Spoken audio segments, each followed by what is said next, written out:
Hey everyone, in this video we're touring a 434 square foot apartment with an absolutely stunning interior design. It recently went through a dramatic transformation from a plain living space into a stylish tiny home with secondhand vintage furniture and fun design elements like the hanging rattan chair and the fern chandelier. The crawl space was converted into a sleeping loft, and the kitchen and bathroom are below, which is a huge space saver and allows the main floor to feel really spacious and livable. We spend so much time checking out tiny houses, camper vans, and sailboats that we sometimes forget that you can also enjoy living small in an apartment or in a condo. And sometimes it might even be a more feasible option depending on the situation. This small apartment is located in a heritage building in Victoria, BC, and we're excited to give you a tour. Let's check it out.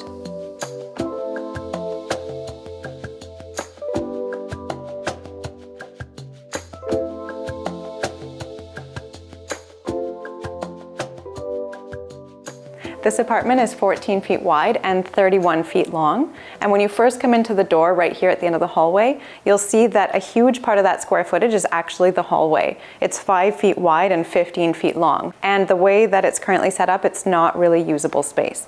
So without the hallway, this place is actually under 400 square feet. But with more people working from home these days, maybe this area would actually be a really great spot to set up a compact home office or have extra storage. The first door on the right is the bathroom, and it has a bathtub, a shower, toilet, and sink. It's pretty compact, and it has a nice dark green accent wall that adds character and contrast to the space. The next entrance on the right leads you to the kitchen. It's a pretty small U-shaped kitchen, and it has some of the most compact appliances I've seen. A really narrow little dishwasher, a small stove and oven, little microwave, and an apartment-sized fridge. Because they chose these compact appliances, they were able to create a functional kitchen despite the fact that it's quite small. So there's not a ton of counter space, but there is enough room for a dish drying rack and space to prepare food. The kitchen and the bathroom are both below the loft, and so you'll notice that the ceilings are only about 7 feet high here, whereas they're 12 feet high in the rest of the space. So that might be another reason why the kitchen feels so small. But with one of the walls in the kitchen cut away, it really opens up the space, and then it actually allows you to interact with people in the rest of the apartment. And then there's a coat closet on either side of the kitchen. It's really nice to have storage space like this when you're living in a building and don't have access to a balcony or a yard where you can store things. So it's nice to have that extra little bit of space.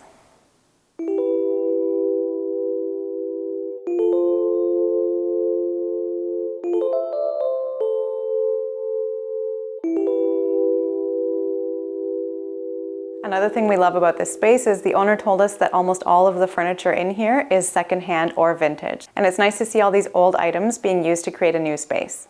So now we're looking at the kitchen from the other side, and there's a small dining space with a couple of bar stools here. And over here in the corner is the ladder that leads up to the sleeping loft. The owner told us that the loft actually used to be a kind of crawl space, and I think it probably was used for storage. You can imagine if the bed had to be down here on the main floor, it would have taken up a ton of floor space and changed the entire dynamic of the room. So it was a really clever and space-saving idea to put the sleeping area up there so that you could have this expansive living room downstairs. Having a loft in this apartment is only possible because of the 12-foot high ceilings. I don't think it would be possible to do this in apartments with more standard ceiling heights. Another couple of reasons why a loft like this is not necessarily accessible for everyone. First of all, the ladder can be difficult to go up and down, so it's not necessarily the safest or most accessible thing. And then upstairs, there's not a lot of headroom, and not everyone wants to sleep in such a small space. So now we're up in the loft. This is a king-size bed, so a pretty massive sleeping space, and it's got a very dramatic, colorful headboard. And as you can see, there's enough space above the mattress to be able to sit up and read in bed, which is nice. And the lights at the far end help brighten up the space so that it doesn't feel quite as cavernous. This loft is pretty high up in the air, but it does still feel safe. There's a wraparound railing, and also the rails of the ladder go up quite high, so it makes it feel pretty safe because you always have something to hold on to when you're going up and down the ladder. A couple of other things that brighten up the space is the fact that the railing has glass panels, so you can see through. And there's also a skylight because we're on the top floor of the building, so that brings in a lot of natural light up here as well.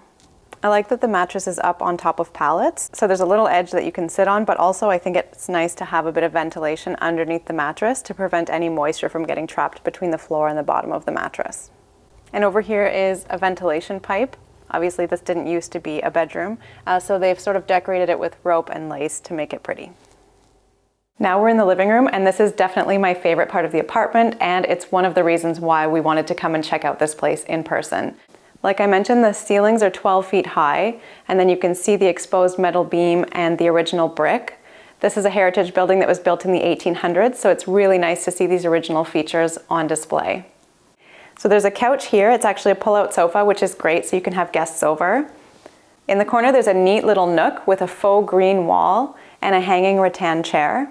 So that's kind of a neat little reading nook, and it adds a lot of character to the space. In the other corner, there's a nice round marble table with a couple of rattan chairs. And above it, there's a really unique DIY fern chandelier that fills in that corner nicely. Directly across from the couch is a big screen TV sitting on top of an electric fireplace. So that's a really nice feature that you can add to a lot of different spaces because you can literally just plug it in. So you don't need to worry about a chimney or having propane hookups or anything like that. So even though it's not a real fireplace, it does fool you into thinking that it is. And you can turn it on to have heat or just have the lights. This feature wall was inspired by BC's mountains, and it was created using a really simple technique with just paint and pieces of trim to create the shape. And I find it adds so much character and dimension to the space.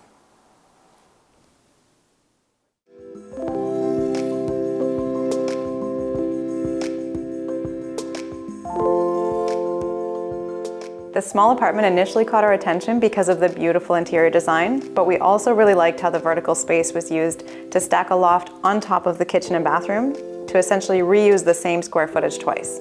It's not possible to do this everywhere, but it's a great space-saving idea that works really well here. I hope you enjoyed checking out this small apartment with me. It was designed and created by Robyn, and she had so much fun with it that she actually started a company called Host Happy to do interior design and management for other Airbnbs in Victoria.